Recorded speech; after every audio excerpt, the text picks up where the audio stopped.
Hello दोस्तों, नमस्ते। मेरा नाम अभिषेक है। स्वागत है आपका हमारे यूट्यूब चैनल में। दोस्तों, जैसा कि आप सभी को पता है कि बिहार में जो है ज़मीन सर्वे का काम चल रहा है और उसमें जो लोग अपने ज़मीन का सर्वे करवा रहे हैं उन लोगों को बहुत ही ज़्यादा इस बात को लेकर परेशानी है कि अपने डॉक्यूमेंट को वो कैसे सबमिट कराए। तो आज की इस वीडियो में मैं आपको एक जो है न्यूज़पेपर की कटिंग दिखा रहा हूँ कि किस तरीके से आप अपना जो है डॉक्यूमेंट दे सकते हैं। और इसमें जो है कुछ चीज़ें और भी लिखी हुई हैं कि आप जो है अगर नहीं रहते हैं, अगर आप बाहर कमा रहे हैं या कहीं और जगह पे हैं, तो फिर आप अपने जमीन का सर्वे कैसे करवा सकते हैं। इन सभी चीजों के बारे में इसमें लिखा गया है। चलिए इस कटिंग को हम थोड़ा सा पढ़ के आपको समझाते हैं कि आखिर इसमें क्या लिखा हुआ है। ठीक है, तो यहाँ पे आप देख सकते हैं सर्वे से संबंधित कोई बात लिखी हुई है, तो इसको हम पढ़ते हैं और पढ़ के आपको समझाने की कोशिश करते हैं। जमीन मालिक के अधिकृत व्यक्ति भी करा सकेंगे सत्यापन। तो यहाँ पे जैसे कि जो भी जमीन का मालिक है जो सर्वे करवाना चाहता है वो किसी व्यक्ति को अधिकृत कर देता है, यानी कि अगर वो वहां पे नहीं रहता है तो वो अपने एक जो है आदमी को रख सकता है कि ये हमारा जो आदमी है यही हमारे जितने भी काम है उसको करेगा। ठीक है, तो उस व्यक्ति से जो है आप सत्यापन करवा सकते हैं एक आदमी रख के। जो है अगर आप जैसे बाहर से नहीं आना चाहते हैं और आप चाहते हैं कि आपके भाई, आपका दोस्त, आपका नौकर या आपके आदमी जो भी हैं वो आपके जमीन का जो है सत्यापन करवाए तो वो करवा सकता है। तो इसमें यही सारी बातें लिखी गई है कि आपके द्वारा अगर कोई व्यक्ति है जिसको आपने अधिकृत कर दिया है तो फिर वो जो है आपका सर्वे का जो फॉर्म 2 है या जो भी आपके डॉक्यूमेंट है वो सत्यापन करवा सकता है। तो ये सारी चीजें इसमें लिखी गई है। अब जो इम्पोर्टेंट चीज इसमें लिखा गया है वो आपको मैं पढ़ के बता दूं कि आखिर इसमें जो है बहुत सारे लोग अभी भी परेशान है कि हमें क्या करना है, क्या करना चाहिए इसके बारे में। तो चलिए थोड़ा सा मैं इस जो अखबार की कटिंग है इसको पढ़ के बता देता हूँ। यहाँ से मैं पढ़ता हूँ कि अगर कोई व्यक्ति स्वयं नहीं आ सकता है तो अपने उनके किसी भरोसेमंद या अधिकृत प्रतिनिधि के जमीन पर उपस्थित रहने से सर्वे कर्मियों को पहचान में सुविधा होगी, है ना। सर्वे कर्मी को आप उस आदमी को रख देंगे और सर्वे कर्मी जहां जहां जाएंगे वहां वो आदमी जो है उस डॉक्यूमेंट को सबमिट करता जाएगा। ठीक है, प्रतिनिधि भेजने की भी कोई अनिवार्यता नहीं रखी गई है। ऐसा जरूरी नहीं है कि आप प्रतिनिधि रखें। ठीक है, फिर भी यहाँ पे जैसे एक आदमी को आप रख सकते हैं वहां पे, लेकिन किसी की मौजूदगी से जमीन के भूखंड को पहचानने में सर्वे कर्मियों को सुविधा होगी, है ना। अगर कोई रहता है तो ये फायदा रहेगा कि तुरंत पता चल जाएगा कि ये जमीन किसकी है। सर्वे कार्य से जुड़ी किसी तरह की समस्या का शिकायत, यहाँ पे एक टोल फ्री नंबर दिया गया है। अगर आपको लगता है कि कोई भी आपको प्रॉब्लम है आप डायरेक्ट इस टोल फ्री नंबर पे कॉल करके जो है अपने प्रॉब्लम का सॉल्यूशन पा सकते। और यहाँ पे अब जो है खतियान, राजस्व रसीद समेत अन्य मुद्दों को लेकर आ रहे हैं। जो जितने भी टोल फ्री नंबर पे कॉल हो रहे हैं वो खतियान, राजस्व रसीद समेत अन्य मुद्दे से लोग जुड़ के कॉल कर रहे हैं। उसके बाद फिर बंटवारानामा को लेके कॉल जा रहा है। ये सारी चीजों का बहुत ज्यादा ही कॉल जो जा रहा है इस टोल फ्री नंबर पे। तो ये थोड़ा सा बिजी भी आजकल जो है बहुत ज्यादा नंबर रहता है। इसके समाधान के लिए विभाग के स्तर से रैयतों के लिए कुछ सामान्य अनुदेश जारी किए गए हैं। इसमें क्या आवश्यक है, क्या आवश्यक नहीं है, इसकी अलग से जो है बिंदुवार जानकारी दी गई है। विभाग का मकसद लोगों के बीच बातों को लेकर संशय की स्थिति को दूर, मतलब जो प्रॉब्लम है, जो प्रॉब्लम को लेकर लोग बात कर रहे हैं उस प्रॉब्लम का सॉल्यूशन जो है विभाग ने बताया हुआ है। फिर भी लोग जो है ये समझ नहीं पा रहे हैं कि आखिर कैसे कराना है। अगर आपकी सिकमी जमीन है तो फिर कैसे कराना है, खतियानी है तब कैसे कराना है, बेलगानी है तो कैसे कराना है। तो ये सारी चीजें जो है उसने ऑलरेडी पहले भी बता रखा है। अब जो है यहाँ पे कुछ इंपॉर्टेंट चीजों को भी बताया गया है, देख सकते हैं। जैसा कि आप सभी को पहले से भी पता है, फिर भी जो है यहाँ पे मैं एक बार बता दूं और ये जरूरी भी है कि आपको इस चीज की जानकारी होनी चाहिए। सिर्फ यह करना आवश्यक है। यहाँ पे बताया गया कि इतना ही आप कर लेंगे तो आपका काम हो जाएगा। यहाँ पे स्व घोषणा पर पत्र यानी फॉर्म 2 रैयत या रैयत के वंशज की ओर से जमीन की जानकारी भरकर अंचल शिविर में जमा करें। जहाँ शिविर लगा है वहां पर भी जमा कर सकते हैं या वेबसाइट पे भी ऑनलाइन आप जो है अपलोड कर सकते हैं। खतियान रैयत या जमाबंदी रैयत के वंशज स्वयं प्रपत्र 3(1) में वंशावली तैयार कर शिविर या ऑनलाइन अपलोड करें। शिविर या ऑनलाइन अपलोड करें। राजस्व रसीद की छायाप्रति संलग्न करें। तो अगर खतियानी रैयत है किसी का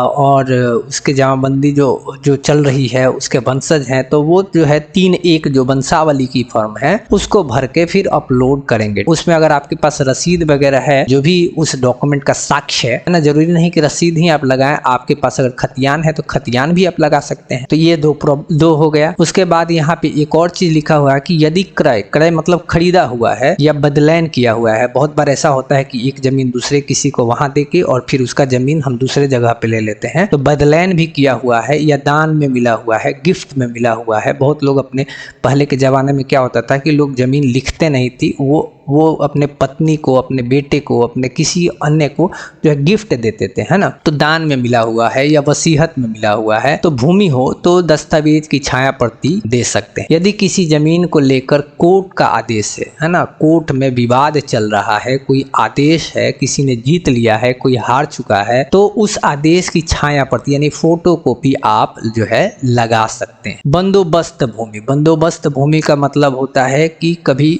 पुराने जमाने में जो है मालिक हुआ करते थे, मालिक का मतलब जमींदार हुआ करते थे, तो वो जमींदार किसी को जमीन देके और उसको जो है बंदोबस्त करते थे। या अभी जो है, अभी भी बहुत सारे लोग जो है अपने जमीन का जो है बंदोबस्ती कराते हैं, जैसे कि कोई सकमी जमीन है या कोई बेलगानी जमीन है या आपका बहुत तरह का जमीन जो होता है, तो लोग बंदोबस्ती करा लेते हैं। तो बंदोबस्त भूमि जो है, अगर कोई भूदान प्रमाण पत्र है, किसी का जो है बासगीत पर्चा है, बासगीत पर्चा यानी कि लोग रहने के लिए जो है पहले पर्चा मिलता था, जैसे किसी के पास भूमि वगैरह नहीं है तो डिसमिल में मिलता है, किसी को 5 डिसमिल 4 डिसमिल, तो उस अगर वो मिला हुआ है तो फिर आपको बासगीत पर्चा जो है अगर मिला हुआ है तो उसकी छाया प्रति लगा दीजिए। जमाबंदी रैयत जीवित है, अगर रैयत जीवित है तो सिर्फ स्व घोषणा प्रपत्र 2 देंगे, ठीक है। अगर रैयत जिंदा है तो आपको फॉर्म 2 ही भर के देना है, जरूरी नहीं, क्योंकि वंशावली तो उसकी है नहीं, क्योंकि वो रैयत खुद है और खुद उसने जमीन खरीदा हुआ है, तो फिर उसकी वंशावली की जरूरत ही नहीं है, उसका फॉर्म 2 ही वो भर के देगा, ठीक है। तो इसमें वंशावली की आवश्यकता जो है नहीं है। क्या आवश्यक नहीं है, क्या जरूरी नहीं है, जो लोग जिसको लेके मन में लोगों की भ्रांति फैली हुई है, तो क्या क्या आप नहीं करेंगे, ठीक है। यहाँ पे प्रपत्र 3.1 जो कि वंशावली की फॉर्म है, प्रपत्र 3.1 में वंशावली पर कार्यपालक दंडाधिकारी जो है या नोटरी पब्लिक के समक्ष शपथ करने की आवश्यकता नहीं है। यहाँ पे कहीं पर भी कोई भी सिग्नेचर, कोई मोहर, कुछ भी का जरूरत नहीं है आपको, ठीक है। अपने हाथ से आराम से वंशावली बनाइए और उसको जो है सबमिट कर दीजिए, ओके। ये जो है बहुत ही इंपॉर्टेंट टॉपिक है, ठीक है। यहाँ पे अब जो है सेकेंड बात क्या बताया, वंशावली पर ग्राम पंचायत के प्रतिनिधि यानी कि वार्ड, सरपंच, मुखिया, किसी का हस्ताक्षर जरूरी नहीं है, किसी की साइन का जरूरत जो है नहीं है, ठीक है। राजस्व रसीद की अपडेट या ऑनलाइन प्रति भी जरूरत नहीं है। आपने रसीद कटवाया हो या बहुत पुराना आपके पास रसीद हो, उसको अपडेट कराने की ज़रूरत नहीं है। क्या है कि इसी में लोग जो है अपने पैसों को फंसा दे रहे हैं कि रसीद अपडेट करने में या कहीं यहाँ पे साइन कराने में, वहाँ पे साइन कराने में या इधर उधर। अभी जो है अपने गांव में ही मैंने एक दिन देखा कि जो सर्वे करने वाले अधिकारी थे, वो सर्वे करके, मेरा जो एरिया पड़ता है वो शहरी एरिया है, ठीक है।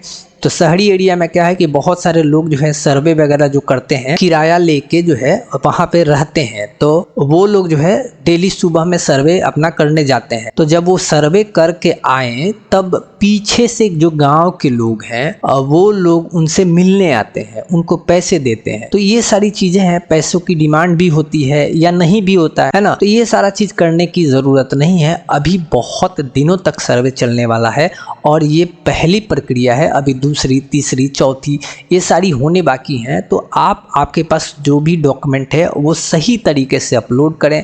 अगर डॉक्यूमेंट नहीं है तो किसी भी सर्वे कर्मी के चक्कर में आपको पढ़ने की ज़रूरत नहीं है, या कोई जो दलाल वगैरह होते हैं उनके चक्कर में पढ़ने की ज़रूरत नहीं है। आप जो है अपना डॉक्यूमेंट अगर आपके पास नहीं है तो आप जो जिला जो लेखागार है उसमें जाके आप खुजवा सकते हैं, रजिस्ट्री ऑफिस में खुजवा सकते हैं, रजिस्टर 2 खुजवा सकते हैं, या आप खतियान खुजवा सकते हैं। किसी भी तरीका से जो है आप, कुछ टाइम लगता है इसमें, लेकिन आप जो है इसको खुजवा के और फिर जो है उसको सबमिट करें। अगर आपके पास कोई डॉक्यूमेंट नहीं है तब भी आपको घबराने की जरूरत नहीं है। ऐसा नहीं है कि अगर आपके पास डॉक्यूमेंट नहीं है तो किसी और के नाम पे या बिहार सरकार के नाम पे आपकी ज़मीन हो जाएगी, तो ऐसा भी नहीं है, है ना। इन सारी चीज़ों से आपको डरने की ज़रूरत नहीं। हाँ, ऐसा है कि अगर आप डॉक्यूमेंट दे देते हैं, डॉक्यूमेंट दिखा देते हैं तो उससे आसानी हो जाता है, ठीक है।